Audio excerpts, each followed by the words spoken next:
Então vamos agora fazer um rápido comparativo entre os esquemas. Nós vimos. Primeiro esquema não normalizado.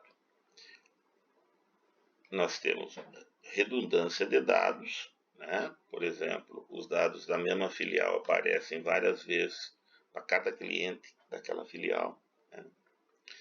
Na inclusão, é possível ocorrer anomalia de inclusão, dependendo do que eu quero fazer. Na alteração do dado, eu vou ter anomalias de alteração. Se aquele valor que eu quero mudar é um dado redundante, eu tenho que mudar em todos os lugares que ele aparece, que nem foi com o telefone da filial. É possível anomalias de exclusão, dependendo do que eu for excluir. Repare, o ruim da anomalia é que em alguns casos vai funcionar bem, em outros já não vai. Depende exatamente do que tem na tabela e do que você está querendo fazer, o que torna mais difícil de você lidar ainda com essas anomalias. A leitura, por sua vez, é simplificada, porque quando você traz a linha, você traz tudo, porque está tudo lá. Então simplifica, minimiza acesso, né? Você vai ter um esquema mais simples, porque vai ter menos tabelas, do ponto de vista dos objetos, né? Da quantidade de objetos.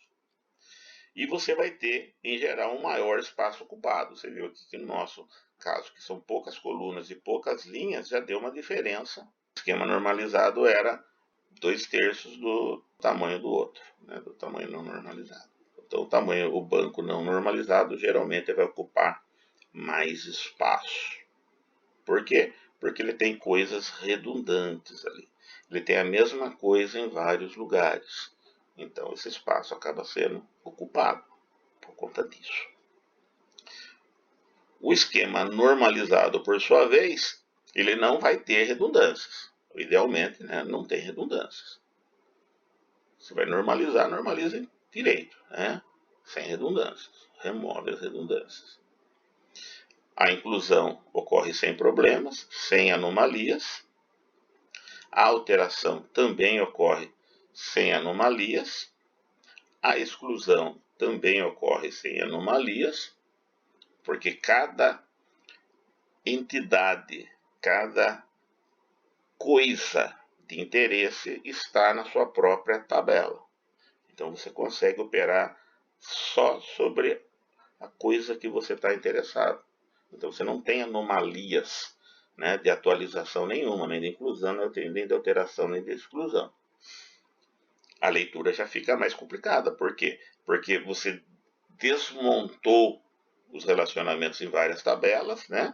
Então daí você tem que reorganizar, você tem que recuperar, remontar as coisas. Então você tem que fazer junções, que são operações particularmente pesadas no processamento de consultas.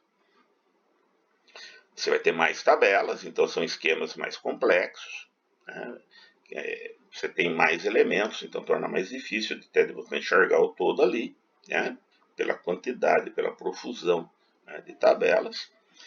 Mas em compensação, o espaço ocupado tende a ser menor. Por quê?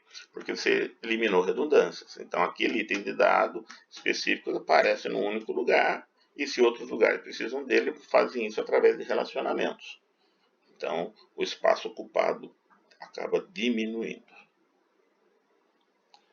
Então a gente pode perceber, concluir essas características, né, a partir desse rápido exemplo que eu fiz com essas questões aí anteriores.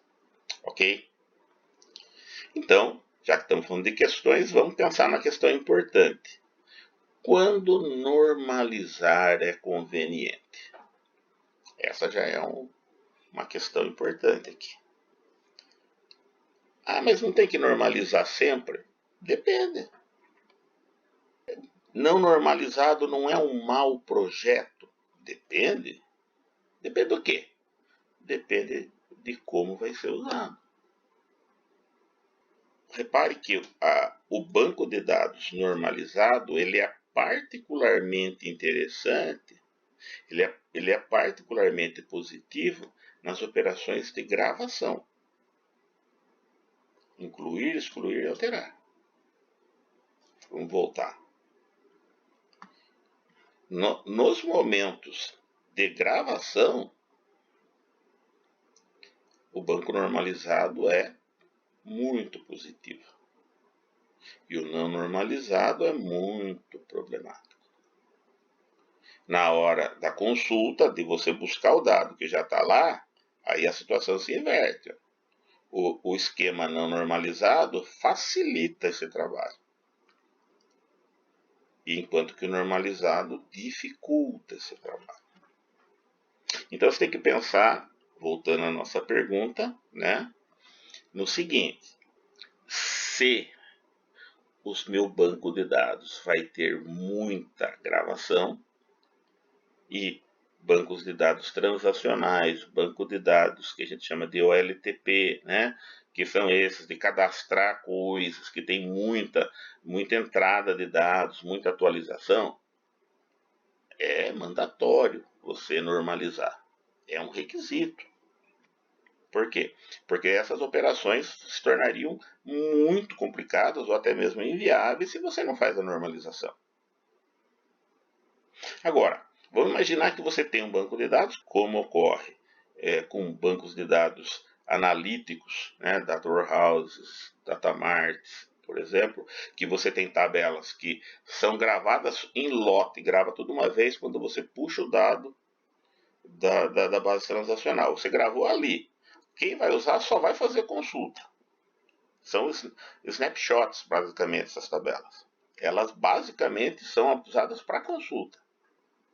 Para esse caso, normalizar já não facilita. Por quê? Porque a normalização ajudaria na hora da gravação. Mas como você não vai gravar, quando você vai gravar em lote, então já vem o dado pronto ali, já consistido, inclusive. Ok? Então você não vai ter, naquilo que a normalização é bom, que a gravação, você não vai ser ajudado. E você vai usar muito para consulta. E na consulta, a normalização cobra um preço. Então, se o seu banco de dados é um banco analítico, esse requisito da normalização já não é interessante. Normalizar já não é conveniente. Então, entenda. Se você está projetando tabelas que vão ser alimentadas por cadastro, por rotinas de atualização, de inclusão, exclusão, alteração, que é o que acontece nas aplicações de entrada de dados, de cadastros, etc., tem que normalizar, porque senão o preço da não normalização é muito alto.